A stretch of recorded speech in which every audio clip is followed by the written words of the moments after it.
Hello and welcome to Halftime on the Hudson. I'm Dan Aulbach, a little new co-host. You might have seen me on the debate show.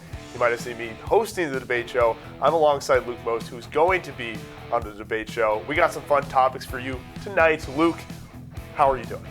Man, it is a beautiful night here in Poughkeepsie. Couldn't ask for a better evening to be working on the show, to be debating some sports, so I'm really looking forward to it. Yeah, attaboy. And we're going to start off quickly with some MLB playoff talks. Just a little summary. Philly just won. They just took Game 3 over Atlanta. Orlando Arcia poking the bear a little bit. I don't know if you guys saw, but he was chirping a little bit in the clubhouse, which you can't do. You absolutely can't do that. Bryce Harper noticed that, hit 2 bombs, and stared him down both times. You can't do that. Orlando Arcia is hitting, 147 in the playoffs, and he was barely an all-star. Barely squeaked by as an all-star. Anyway, LA, Arizona, that game's going to go underway. I think it's probably, first or second inning. Arizona with 2-game lead, and I have a rant about Bob Costas. Bob Costas, look, the Diamondbacks take a 2-0 lead. They should not be up 2-0, first off. They take a 2-0 lead, and Bob Costas goes, the Diamondbacks have taken the lead in the series. And that's it. So Diamondbacks are doing their thing. Kershaw just not performing in the playoffs. Texas sweeps Baltimore. We can talk about that a little bit. And Houston is currently winning. I think, checking the studio with that, but I'm pretty sure Houston is winning right now in the last day. Yep, 3-2 in the later innings. But what are your impressions about the playoffs so far? Man, I am a little disappointed in the Orioles and the Rays, 2 AL East teams who got swept, did not win a single game. And, it's saying something that the Boston Red Sox, who didn't even make the playoffs, won more games in October than they did. But, Love it. The Orioles were a team going into this that, me personally, I thought could win the World Series. However, obviously that has changed. Yeah, I think of the Red Sox and Yankees. This is something we can agree on. They're kind of like that mom and dad of the AL East, and then you got all the kids who made the playoffs this year and go out and don't win. I know Marley's behind camera 3 right now. Marley is definitely feeling some sort of way that we're talking about this right now. I completely forgot he was there until we started talking about this. Marley, all I'll say is, can you take me higher? No, that was beautiful. Thank you, dude. That's the song they were singing when they won.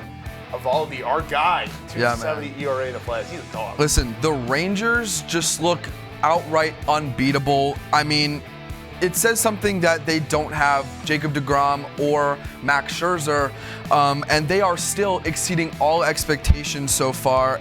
I mean, I would love to see a Houston versus Texas series, a Texas series, but listen, that'll be probably one to watch going into the World Series. Either of those teams could take it. I think it would be a very fair matchup. Houston with that playoff experience, obviously, very annoying, and just they beat us I'm saying us. By the way, this is a completely New England show. So I know the producers, Jimmy's loving this, Derek's flipping me off. Chiarito, I don't even, whatever. But yeah, the New England run show, Houston's, they've taken us down, they've taken New York down in the playoffs, they took the Braves down last year. And then Texas, the new guns, the ones with the pocketbooks. Yep. That's an interesting series. What are your impressions about the Diamondbacks so far and what they can do in the playoffs? The Diamondbacks are probably one of the more exciting teams heading into the regular season with the top prospect, Corbin Carroll, and just some of the new guys they added throughout the season. They got Gabriel Moreno, they got Tommy Pham, who's been hitting really well, even like Lourdes Gurriel Jr. And I think that, the Diamondbacks are a team that, like the Rangers, have, exceeded expectations a little bit, but listen, they look really, really good, and I think it would be great for the sport of baseball to see the Diamondbacks make the World Series and, might I say, even win the World Series. Ooh, wow, that's a hot take. I mean, obviously we'll get into your takes in the main show. It'd be an interesting series to see the Diamondbacks against the Phillies. And the Phillies just took a 2-1 lead. Who do you think is going to come on top? Do you think the Braves come back and win this one? They got the strongest team. That's true. What are your impressions? Listen, if there's any bear in the MLB that you don't want to poke, it's Bryce Harper. Bryce Harper is, well known to be a playoff performer. And I think that, the Phillies, they picked up right where they left off at the end of the last, World Series playoff run. And I think they look really good. Of course, I love Ronald Acuna Jr. He's had an amazing MVP campaign season this year, and a ring on top of that would be even better. But man, I want to see the Phillies win. I really do want to see the Phillies win. It's really hard not to root for them, and I really just despise Philly fans. Like, I'm sure everyone in the studio does too, except for Ricardo. Can't never go around with Ricardo. We miss him right now. But man, the Phillies got me feeling some type of way. The way they've been just hyping up. They were mocking the chop in the stadium. That's just unbelievable. Just an unbelievable series in the playoffs. They're going to deliver. I mean, those two are rivals, and really just great. But I think that's all we got for MLB playoffs. I think I'll take Texas to win the whole thing. I really think they've really been strong, and they're pitching, even with losing two Cy Young candidates, they're still on top. For the sake of debate, I am going to say the Phillies are going to win the World Series. As much as I don't like the fans of Philadelphia sports, I think the Phillies will come out on top and get that revenge from last season. So that's great. I can see the Phillies going. So I think we got to move on to topic 2. Absolutely. One that doesn't really get my hopes up. The Patriots, the New England Patriots. They're 1-5. Man, that's tough. I think, this is kind of just a therapy session for us. We got a platform now, so thank you guys. Lose 34-0 to the New Orleans Saints. Jimmy is feeling the same way. Luke, what are your thoughts right now? Man, it has been great being a Patriots fan growing up, but right now it certainly is not. Sucks. The Patriots looked good after their Week 1 loss against the Eagles, who obviously made the Super Bowl last year. But at this point, the Patriots have just lost horrible games. They've lost some of their key guys like Matthew Judon, rookie standout Christian Gonzalez. We signed Juju Smith-Schuster to the same deal that Jacoby Myers got from the Las Vegas Raiders. And well, one of those guys has looked a lot better than the other one, and it is not Juju Smith-Schuster. Yeah, I think, we look at this season. You buy a Ramondre Stevenson jersey. I buy a Matthew Judon jersey. Judon goes down with an injury. Hopefully he will come back. Is it even worth it to play him with Christian Gonzalez out indefinitely? Probably out with that torn bicep, torn pec, torn muscle of sorts. Yeah. It was bicep. But at least, sure, Mac Jones is a failure. I think that ship has sailed. In my opinion, the Patriots failed them as an organization. What I do think, though, is that we're not overpaying our quarterback like the New York Football Giants. Am I right? Worst contracts. It's a terrible contract. And look, you can look at the incentives and the guaranteed money, but man, at least we're not paying our quarterback $150 for 3 years or something ridiculous. Biggest thief in the 4. NFL. Yeah, absolutely. And we're taking for Caleb Williams. That's all I'm hearing. Tank for Caleb. Love it. I think it's weird. I don't think we've ever said tank before. Man. In our 5 years, we've really been passionate fans. It's been weird. Listen, this year is the year to root for the tank for Caleb Williams. I mean, even if the season ended today, the Patriots get the 5th pick in the draft, Drake May's projection, I'm okay with it. As long as we can get a quarterback out of this class, because Mac Jones is certainly not the guy for the job. I feel like we've known that and we've kind of been holding on to the hope as Patriots fans, but everyone in the NFL knows that Mac Jones is just not the guy. Yeah, I'm trying to think of what name sounds best in a Boston accent. I think Shador Sanders. Sanders. I would like that. I mean, Caleb. I want Caleb Williams. Yeah. Look, he's a stud. Can do it all. I know Derek said he wanted Drake May, who's a great guy, a great quarterback, and really has that natural arm talent. I really do think, though, that the Patriots, if, first off, I don't know if Bill is the guy to make this move to even if they, don't get the first pick, to trade up that way. I'm not a big fan of Bill recently as the GM. I really think it is time for him to move on, and I would love to see some new ownership. I do think Bill could still be the coach, but as far as making those moves and the higher up, it just hasn't worked out. Look, we've looked like the same team. The Patriots have looked like the same team the past 2 years. There's been no improvement, so I'm just really not vibing with that. I mean, who's in a worse situation, Giants, Patriots? It's hard to say. But all I know is the Giants got their guy. They got Saquon. Moving right along, another team, along with the Patriots in that same division, are the Miami Dolphins, and their standout rookie running back, Devon Chan. He has just been placed on the IR as of today. Man, this is a big blow. I mean, the run game for the Miami Dolphins has been outstanding with the duo of Achan and Raheem Mostert. But now with Achan moving to that IR, what does this mean for the Dolphins? I mean, I'm sure Mostert can take over that workload, especially with Jeff Wilson Jr. coming back. But, I mean, Achan was having a fantastic rookie campaign, and I really hope that this isn't the end of the season. Yeah, I feel like the Dolphins' running game is kind of like the Bills in the fact that, maybe not as high ceiling, definitely not, but the fact that they have such a deep room. I mean, look, they got Damian Harris at RB3. That's insane, first off. But I think that they have so much depth, and having Jeff Wilson Jr. as a backup really isn't bad.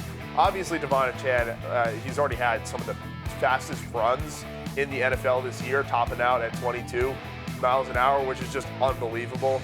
But coming into the season, this is a team that you thought, the Dolphins, they're a pass-heavy team. If Tua can stay on the field, this is a team that, and if same thing with Waddle, if all these pieces can stay on the field in the passing game, then you have a really proficient offense. And I honestly had no clue the running game was going to be this good. Their lines look really impressive. They do a lot of fun out routes and a really creative offense for McDaniel. You can see the Shanahan influence, obviously. And they've just looked really good as far as passing and rushing. I really think they'll be fine overall. Another huge injury, though, Justin Jefferson going on the IR. And I think we can talk about kind of the impacts if you want to go ahead and say how much this affects a team that's already struggling. Definitely. Justin Jefferson, he could be the best wide receiver in the NFL. And going to the IR on this Vikings team that has won only one game on the season raises a lot of questions. Obviously, his contract is up, and he might be looking for a new team to sign with, and that all depends on Kirk Cousins. If he gets traded, if he chooses to go somewhere else, there's a lot of question marks there. But one thing that I have kind of picked up on and started to hear about in the last couple of days with this Jefferson injury news coming out is that he isn't really in too much of a rush to come back because of this contract that is looming in the future. What do you think about that? I think this is a team that really needs a reset. You wouldn't think so with how well they did last year, but the defense is just completely crumbled. They can't do a single thing. As far as Justin Jefferson, look, he's going to get the bag. I mean, he is one of the most talented, if not the best talent we've seen in the wide receiver position in a long time. Just raw talent, and looks like, from his first season, just an unbelievable route runner, really effective, really elusive, just has all the tools you need, very fast too. This is a team that's looking to move on.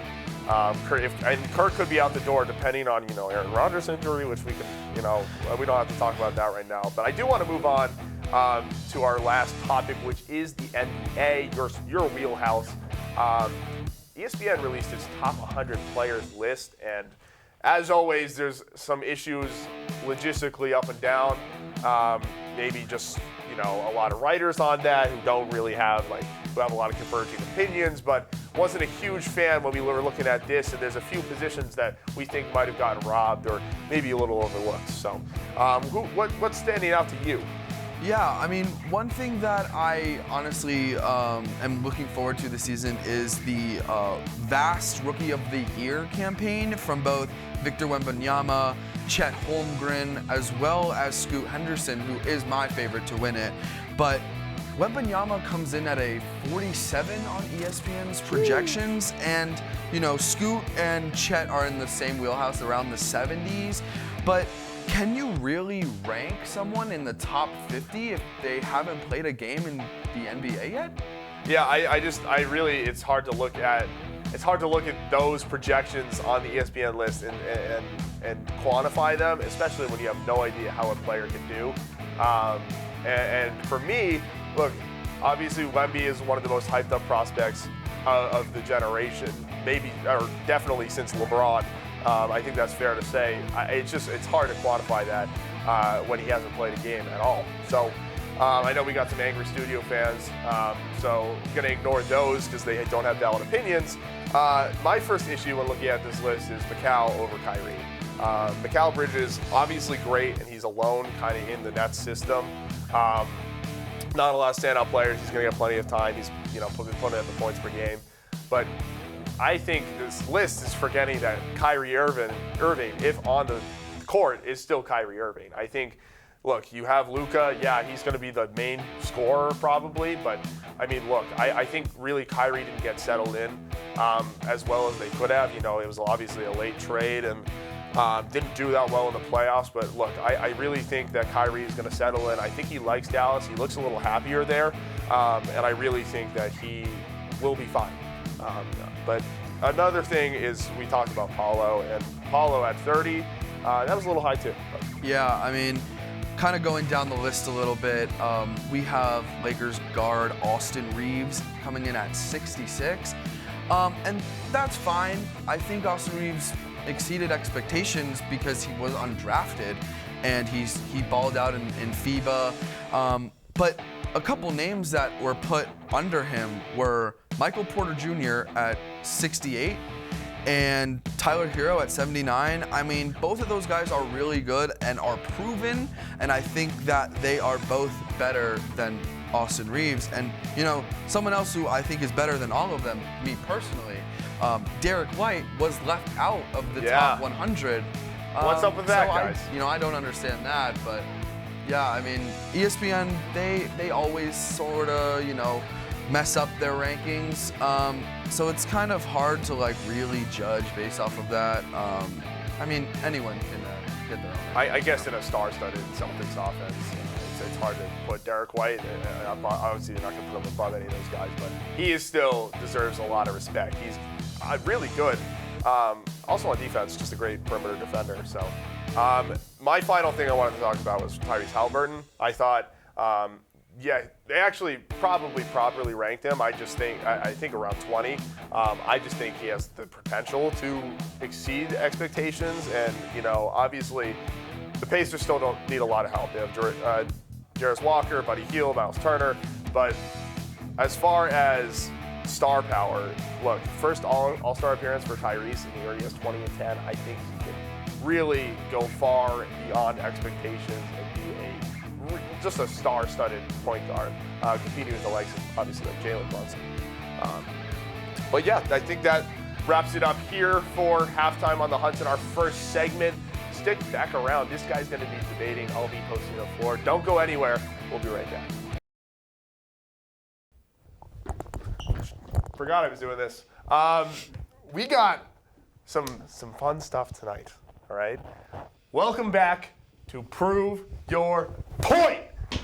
Woo! Man, it is way too late to be debating, but we're still going to go after it. We got a fun one today. A few people that, some Celtics fans, because this is the New England episode, so let's hear it. Let's hear it. Yeah, let's go. Okay. On my left, we have my co-host, someone that I lived with last year in Lower West Cedar. He is, and I'm not judging, so there's no bias. He is a Celtics fan. He is Celtics royalty in the family. He's got something in the veins. Like Give it up for Luc Most, everybody, on my left. Happy to be here. I'm the rookie, so it's my first time doing this. Can't wait. So excited. I'm ready to debate. I'm ready to argue. We got two rookies on this show, though, because someone else hasn't been on the debate show either. And he comes from New Hampshire, where I'm from. He's like 30 minutes away from me. What high school did you go to? I went to BG. I hate BG. It's Stefan. Let's go. Yeah. Happy to be here. First time on the show. Hoping to win. Yeah, so I was on, a little story, I was on the bowling team at Hollis Brookline High School, and we were rivals with BG. Were you really? Yeah, I mean, not crazy, but it was, I never really paid attention. I don't think bowling. anyone pays attention to New Hampshire bowling. I was number 1 in the state for 2 weeks, though. I'm going to have to Google that later. What an accomplishment, man. But That's impressive. I appreciate it. Yeah. But tonight's debate topics. The first one, we got NBA season coming up. Who is going to win the championship? I mean, we got so many great teams now. We got the Bucks with Damian. We got the Celtics, which probably will be one of these two's argument point. We got the Nuggets. We got the Warriors. We got the Sacramento Kings, maybe. We got the Indiana Pacers. I'm kidding. We got a lot of good teams. I'm going to go ahead and let Stefan take the floor. Who do you think is winning the NBA championship? All right, so it is the New England episode, so I have to go with my Celtics. We have Porzingis now. Unfortunately, it is my team. Unfortunately, that is your team. No, but it's unfortunate for Luke. Oh, okay. Because unfortunately, it is his team also. Okay. So here we are, but I got the Celtics. My Celtics are going to take it all. No way they don't. Luke, what do you got? Yeah, man. I love the Celtics. But the biggest concern for the Celtics is their injuries. Kristaps Porzingis is known to go out with injury. So that's why I'm picking the Denver Nuggets to take it home this year. Listen, the Denver Nuggets are amazing. They have arguably the best trio in the NBA with Jamal Murray, Michael Porter Jr., and Nikola Jokic, who, by the way, is the best player in the NBA. And, don't sleep on the supporting cast of their starters.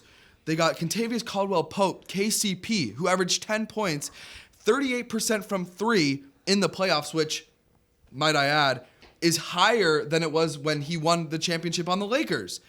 And then, of course, Aaron Gordon, who averaged 13, 6, and 3 in the playoffs with 51% shooting. Wow, that's really good. I mean, I know Aaron Gordon was really rooting to get off of the Magic, and now he's on the defending champions. That's even more fuel to the fire. And with the bench depth of Christian Braun, Reggie Jackson, Mr. October, Zeke Naji, and even DeAndre Jordan, Lob City. Taylor, I'm going to stop you right there. That's a lot. They got a lot of depth. You got anything to refute? I mean, if you think about it, the Celtics, we got Jaylen Brown, Jason Tatum, we got Porzingis, we recently got Drew Holiday. That's a big defensive piece for us. That'll get us the win. Although the Nuggets do have a lot of depth, we also have Derek White. We have the recent signing of Lamar Stevens, who helped the Cavs at the end of the season. We have a lot of pieces as well. The one thing that the Nuggets did lose was they lost their big piece of Bruce Brown, who Bruce absolutely Brown. stole them and ended up signing with the Pacers instead at the end of the season. Team hopping from the Nets to the Nuggets, winning a championship, being told at the parade that he was going to join the team again by the coach, and then leaving abruptly, joining the Pacers. So although the Nuggets do have those big pieces, at the same time they did lose some of their pieces. Okay, of the season. This is shaping out to be a very respectful debate. These two do not want to clash heads. Listen, it's You guys got to clash some heads. All Let's right. go. Let's keep Listen. it going. No. But those were two very good okay. arguments. We're going to move on to the next topic. We'll see later in the show who won that debate. Moving on. I don't even know. The best NBA offseason. Let's keep it going. Let's keep it rolling with some NBA. The Celtics, Jrue Holiday. The Bucks, Damian Lillard. But there were some other teams on the other side of the Dame trade that might have done pretty good. Luke, you want to start us off? Yeah, so of course we talk about Damian Lillard going to the Milwaukee Bucks, which is huge for them. But why aren't we talking about the other side? The Portland Trailblazers. Okay. Who, first of all, went ahead and drafted number 2 overall Scoot Henderson out of G League Ignite, I think he's going to win Rookie of the Year. Dan knows I've been on the Scoot Henderson train, and I think he's going to be fantastic in this league. But the haul that they got for Damian Lillard, I mean, DeAndre Ayton, a proven center, former number 1 overall pick in 2018 to the Phoenix Suns. They have Robert Williams, who, yes, does have some injury concerns, but he is a Defensive Player of the Year candidate. Every year he steps onto the floor. He was for the Boston Celtics. Love the Time Lord. So sad to see him go. And then former Sixth Man of the Year, Malcolm Brogdon, who just won it last year, brings some vet depth to the Trailblazers, which, let's be honest, they desperately need. I think Joe Cronin has done a fantastic job rebuilding the Portland Trailblazers. And I think that with this Dame Lillard trade, you could originally think that the Trailblazers, you could write them off. But of course, like Geno Smith said, they're not going to write back. Yeah, and that's a good point. Also, Joe Cronin, not to get confused with Marist Professor Brian Cronin. Anyway, Stefan, what do you say to that? I mean, you do have a lot of valid points there. The Dame trade did bring a lot of hope for the Trailblazers and the future of their organization with the signings of all of those players. But at the same time, you got to think of what came from that trade also, with the Celtics already acquiring Porzingis earlier. Who's going to get hurt? Without he does have the injury-prone history. But with the recent rebuilding, the rehab throughout the season, the training. He couldn't even play in FIBA because he got hurt. How is he going to play a full NBA season? That's a fair point, and he did get injured, and he was out for a majority of time. He does have a history of injury, but with the recent training, especially with the Celtics trainers that they have, with the impact of injuries that they've had him before, with Gordon Hayward, all of these Celtics players that have been hurt and all have come back, there's certain hope that Porzingis now, after all those injuries, will come back stronger. To the point of Gordon Hayward, though, Gordon Hayward never came back the same. He sat out 2 seasons. How can we be so sure that the Celtics training coaching staff is really going to be able to keep Porzingis healthy? I mean, without Porzingis, who do they have coming off the bench? 37-year-old Al Horford, who's probably going to be in the lineup, but then Wenyen Gabriel? How much time did he get with the Lakers last season? That's all I'm saying. I mean, if Porzingis gets hurt, it's kind of toast for the Celtics season. Ooh, I like this. We're getting a little fiery. You do say that. However, if you think about it, there's been 2 conference finals appearances in the past 2 years with the Celtics, both without Porzingis. Now, we did lose Marcus Smart, but we got the equivalent with Drew Holiday. So what makes you think that we couldn't do the same even if Porzingis does get hurt? Doesn't answer the center depth question, though. Oh. Doesn't. I mean, as it stands right now, you see Porzingis go down, get hurt. I mean, well, who's going to be defending that at the rim? Now, this is cinema, but we're going to leave it there. That was a great debate, guys. I like that second one. That's a little better. Jimmy approves. Yeah, that was good. Guys, that's a good back and forth. I really like the points you're bringing up. You might have seen me in the background of the camera, but we're going to leave that up for the audience to decide. Now, the final debate topic, we'll do it all, and we're going to move on from basketball and the NBA, and we're going to go to the NFL MVP. Now, there's a lot of candidates. There's a lot of good candidates, but a lot of weird play. You don't got your typical Pat Mahomes. You don't got your typical trio of QBs at the top. So there's a lot of different candidates that you could pick from. I'm going to go ahead and give it to Luke to start first, and then we'll see. We'll go from there. Who you got? This is a quarterback-run NFL, but I think that ends this year. Running back Christian McCaffrey has looked unstoppable this year. I mean, 510 rushing yards, 168 passing yards with 7 total touchdowns and 5.2 yards per carry. Hey, Luke. And we're 6 games in. What makes you think that he won't get hurt like Porzingis has gotten hurt? 14-game streak with a touchdown. I repeat, 14-game streak with a touchdown. Do you not remember his Carolina past? He's not in Carolina anymore. He may not be, but what stops him from re-injuring something that he's already hurt before? I mean, of course, that's always a concern. And also, if you think about it, all of his weapons that are also on the same team, we have George Kittle, Brandon Ayuk, Okay. all the help, their O-line. George Kittle is, of course, as I'm sure you know, a block first tight end. Brandon Ayuk is great. Deebo Samuel's production's going way down, and especially with McCaffrey, not only is he the number one option both rushing, but also you could say receiving now because, what was it, 2 weeks ago? He had 3 touchdowns, both receiving and rushing. Sure, What about George his Kittle did fumbles that the past week? The past week, he had a touchdown. But he still had a fumble. Every running back fumbles. Bijan Robinson has fumbled. Devon Chan has fumbled. Derrick Henry has fumbled. And I think that's all this season, too. So we got some great points about Christian McCaffrey, and it looks like Stefan getting a little chippy early. But we haven't even heard his NFL MVP candidate. Who you got? Now, you say all these things about Christian McCaffrey and how he does all these things being a running back. But you also need to put in consideration Tyreek Hill, who does the exact same thing. Start of the season, first game, 215 yards, 2 touchdowns, has now throughout the season 18 yards average per reception. Tyreek has Hill 5 isn't touchdowns. even the best receiver playing right now. Who is that? You could make a case for Stephon Diggs with that Josh Allen connection. You could have said Justin Jefferson before he just got hurt.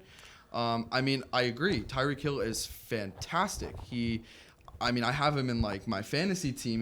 He's great. But at the same time, who's 5-0? Tyreek Hill's team isn't 5-0. Christian McCaffrey's team is 5-0. Okay, but you also have to think about the weapons that the 49ers have with them, not just Christian McCaffrey. Sure, but also... And their defense. Talk about their defense. Everything doesn't happen on offense. You also have to think about defense. Are you kidding me? Tua Tagovailoa are you kidding me in there? was a high, if I'm wrong, first-round pick. Brock Purdy is Mr. Irrelevant. Brock Purdy couldn't do nearly as much as he has been doing this season without Christian McCaffrey, without, sure, Debo, but what much has Debo done this year with maybe one 100-yard receiving game? Christian McCaffrey has led that offense on every single front.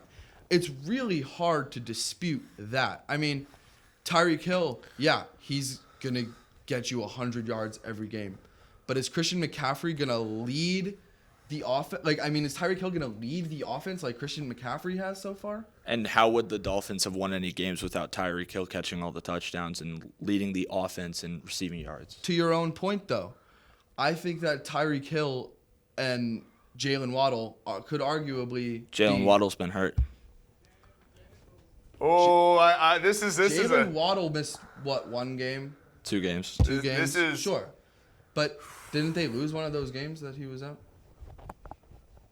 That is a fair point. I think we're done debating. Look, let me tell you something. That I like to see that. Both had very valid points. Christian McCaffrey, all around great dynamic back. Cheetah, Tyreek Hill, Speedy. They're on that high-powered Dolphins offense. Obviously, these are 2 teams very good. The audience is currently deciding who is winning.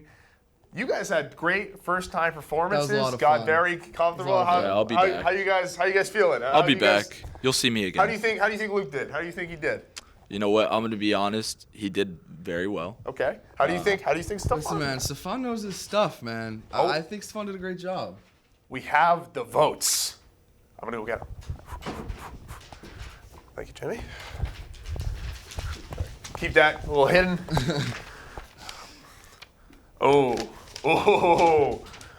Okay. This isn't a sweep, ladies and gentlemen. This is not a sweep. This is not a drill either. In the first debate, Luke takes it.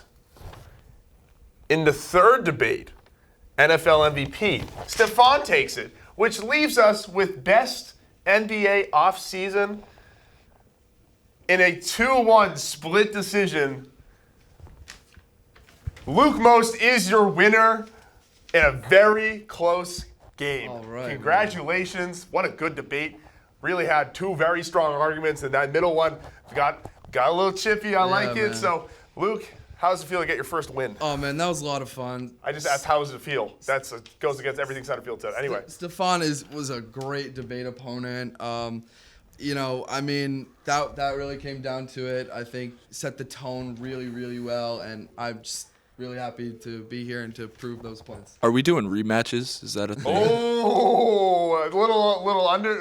Oh, yeah, main card. No, I think somewhere I need down a the line comeback. we'll see these two debating. How do you feel? How do you feel about your performance? I think. I mean, I think I did pretty well understanding the circumstances, but Yeah. All right. I'll be back. I got Yeah. something to say. Y'all. I'm calling someone out. Hey, come here. Yeah. I'm calling out our host, Dan Aulbach. I want to debate him next. Oh, really? And I know I'm gonna win. Oh, I beat Will Rosen, who I mean might be related to Josh Rosen. And, yeah, whatever. I accept. We'll see that soon. But for now, Stefan, great debate. Luke, great debate.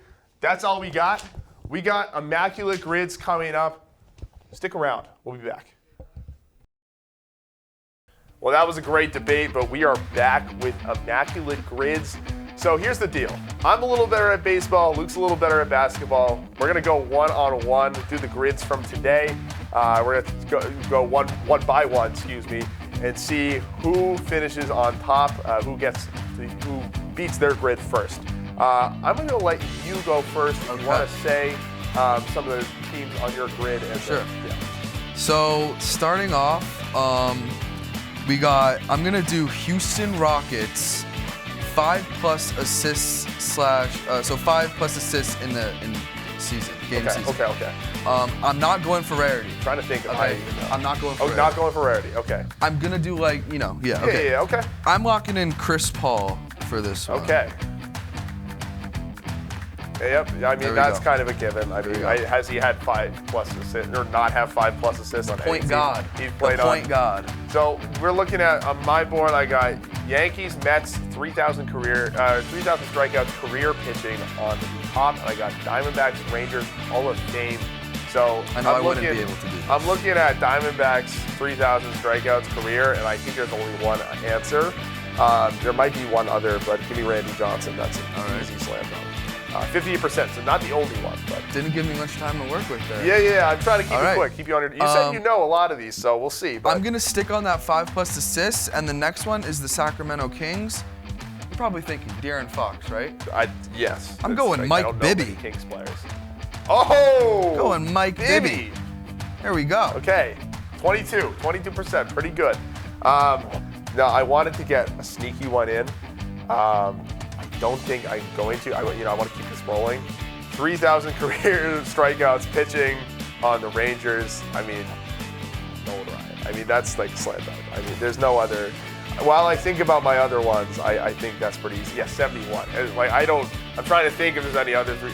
Hey, I don't want to hear it. We'll go for rarity a little bit. I'm going to try to get like a 0.1. Yeah, okay. All right, so I'm just gonna take out the assists, and on the other side is 10+ rebounds in a season. Okay. I'm not going for rarity. I'm just doing Russell Westbrook here. I mean, I feel like that's kind of a lock, right? Yeah. There we go. There we go. Okay, I'm looking at the Like Mets, and I'm looking at the Diamondbacks. And they made a trade this year, Mets and Diamondbacks. Ooh, I think it's pretty easy. the family. The family. That's another slam dunk. Red Sox legend. It's not Tom. Maybe I could spell it. You got it, right. man. Yeah, There we go. 26%. Okay, so you still have a 20%er. So you got the best rarity so far. This is kind of tough now. Yeah. This is kind of tough. So I'm gonna go Houston Rockets, Chicago Bulls. I'm gonna go Scotty Maurice Pippen. Okay. Oh, I thought he was about to say someone else. I forgot his middle name was Maurice. There we go. 44%. 44, That's okay. kind of like a, kind of straightforward. Okay, so my dad is a Mets fan, so I'm thinking about Mets Hall of Famers. Jacoby Ellsbury is in my Yankees Hall of Fame, even though he's not in the Yankees Hall of Fame. This is another slam dunk. Currently playing in the playoffs right now, Jordan Montgomery. Nice. 3%. Nice. Okay, 3%. You're winning now. That's not bad. You're winning now. People forgot he was on. There's probably a lot of Yankees Rangers overlay, but hey, we'll take it. All you know. All right, I'm gonna stick with the Bulls trend here and go with the Kings. This guy's a bit of a journeyman. This one could be wrong. This is kind of a shot in the dark. But I gotta throw my Celtics legends in there, so give me Rajon Rondo. Okay. All right, 31. there we go. Okay. 31. I thought it was gonna be lower, I'm not gonna lie, but that's okay. So I'm thinking about Yankees Hall of Famers. I don't think about these a lot, really ever, but I kind of want to take a risk here. This probably isn't even a risk. I'm thinking Whitey Ford. I don't know if he's in the Hall of Fame. He might be in the Yankees Hall of Fame. I don't think he's in like the Baseball Hall of Fame. Obviously Jeter is the one I don't want to put. You know what? I'm gonna go. I mean, any old guy. Any old Yankee. I mean, that's the rarity's probably not going to be too high because there's a lot of Yankees Hall of Famers. Reggie Jackson. I think that's where I'm going to land. 3%. Nice. Okay, not bad. 3%. Nice. I was thinking, I could go the Mickey Mantle. I could go the DiMaggio, even though Dom DiMaggio is the better brother. But yeah, that's where I stand. I'm looking at these now. I'm struggling a little. So. To close out the Bulls, I think I'm gonna do 10 plus rebounds a game in a season is pretty easy. Former Defensive Player of the Year, Joakim Noah. Feel like he's got it, right? Yeah. 20%. Joakim Noah, Derrick Rose teammate. Miss those days. Yeah. So this is the risky one I'm going for now. Yankees, Diamondbacks. I'm thinking about a lot of relievers. I'm thinking Miguel Castro. I'm pretty sure he was on the Diamondbacks. This one could get me. I hope this is like a 1%er. We'll see. He wasn't like fantastic on the Diamondbacks. 3%. I called it. Okay. Bang. Wow. So I got 3% going down the Yankees column because I'm such a big fan. I'm kidding. Anyway. We each have 3 left. Okay. So it's kind of coming down to the Yeah, wire and I'm struggling to think of some. So. Wait, I got one of them if need be. All right, so. I've been going kind of in like the line, but I'm gonna break off because I can't really think of one right now. This one's easy though. The Nuggets and the Kings. Give me Boogie, DeMarcus Cousins. Yeah. Never forget Boogie. That one's pretty easy, 40%. Yeah. Okay, so I could have put this guy for Rangers Mets. I could have put 3,000 strikeouts because that's kind of the obvious way to go. I'm thinking the Mets and Rangers also just made some trades. This one is probably the highest percentage on this. Yeah. I mean, I don't think there's any. I'm trying to think last second, but I want to keep us moving. Yeah, I'm gonna have to put Max Scherzer. I mean, yeah, 28%. Nice. I know there was probably a deeper route I could have gone, but all right, 2 left for each of us, and there's one I'm struggling with. But there's one I'm struggling with. But all right. Still can't think of one for Nuggets and Rockets, so I'm gonna leave that one till the end. So we got Nuggets and 10 plus rebounds in a season. I feel like Jokic has done it. I'm not gonna go for Jokic. I'm gonna go for an older guy. I'm gonna go with Dikembe Mutombo. Okay, not bad. 19%. Okay. Yeah. Okay. Yeah, that's the man. So I got Mets Hall of Fame, and I have 3,000 strikeouts career pitching Hall of Fame. So obviously, 3,000 strikeouts, you're gonna be in the Hall of Fame. So I'm just trying to think of some pitchers. But in the meantime, Mets legends. I'm thinking Darryl Strawberry, Dwight Gooden. Let's see, I'm trying to think of some others.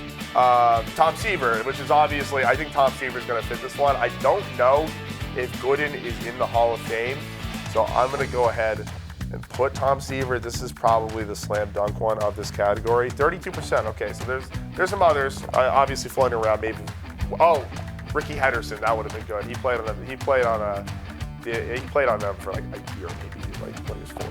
But. All right, last one. I'm not gonna lie, I don't really know. Ooh, down to the wire.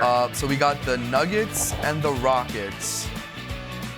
Now, this would be hard for anyone who isn't a Celtics fan, because we got another journeyman, Uncle Jeff Green.